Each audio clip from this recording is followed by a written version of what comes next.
கிறிஸ்து ஆண்டவரில் அன்புமிக்க சகோதர சகோதரிகளே, மனித ஆளுமையின் தளம் ஆன்மா. உடல் மனிதரை இறைவனிடமிருந்து பெரிதும் வேறுபடுத்துகிறது. காரணம், இறைவன் உடலற்றவர்.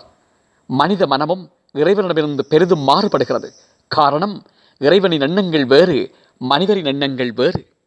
ஆண்டவரே, உம் எண்ணங்கள் எத்துணை ஆழமானவை என்று வியக்கிறார் திருப்பாடல் ஆசிரியர். எனவே மனிதரை இறைவனுடன் ஒப்பிடச் செய்வது உடலோ மனமோ அல்ல, மாறாக ஆன்மா.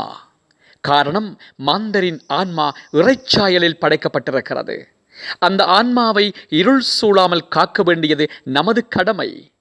இயேசு தன் ஆன்மாவை எப்போதும் தந்தை இறைவனின் வசம் ஒப்புவித்திருந்தார். எப்போது ஆன்மாவில் பாவக்கரை படிகிறதோ அப்போது ஆன்மா இறைவனிடமிருந்து விலகிச் செல்கிறது. இயேசுவோ தம் வாழ்நாள் முழுவதும் பாவ மாசின்றி வாழ்ந்தார். அவரது வாழ்வின் இறுதி நேரங்களில் அந்த ஆன்மா இருளின் ஆதிக்கத்திற்கு உட்படாதபடி அவர் பெரிதும் போராட வேண்டியிருந்தது. தந்தையின் திருவளத்திற்கு மாறாக உயிர் வாழ வேண்டும், துன்பகலத்தில் இருந்து தப்பிக்க வேண்டும் எனும் சோதனை அவருக்கு எழுந்தது. அச்சோதனையில் இருந்து தம் ஆன்மாவை காத்துக்கொள்ள இயேசு விரும்பினார். எனவேதான் தம் சீடர்கள் தம்மோடு விழித்திருந்து செபிக்க வேண்டும் என்று அவர் விரும்பினார். அவர்கள் உறங்குவதை பார்த்ததும், உங்கள் மனம் ஆர்வமுடையதுதான், ஆனால் உடல் வலுவற்றது. எனவே சோதனைக்கு உட்படாதிருக்க விழித்திருந்து இறைவனிடம் வேண்டுங்கள் என்று கூறினார். இறுதியாக சிலுவையில் தொங்கிய பொழுது, என் இறைவா, என் இறைவா, ஏன் என்னை கைவிட்டீர் என்று கதறினார். அது அவரது சோதனையின் இறுதி கட்டம். இருப்பினும் இறுதி வரையில் தன் ஆன்மாவை காத்து, தந்தையே, உம் கையில் என் உயிரை ஒப்படைக்கிறேன் என்று தன் ஆன்மாவை ஒப்படைத்தார். எமது ஆன்மாவை இறைவனுக்கு ஏற்றதாக வாழ வைப்பது எப்படி என்பதை இயேசுவின் வாழ்விலும் பாடுகளிலும் இருந்து கற்றுக்கொண்டு இவ்வுலகோடும் தீமைகளோடும் போராடி வெற்றி பெற நாமும் முனைவோம். சிந்தித்தவர்களாக இன்றைய நாளுக்குள்ளே செல்லுவோம்.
இதயம்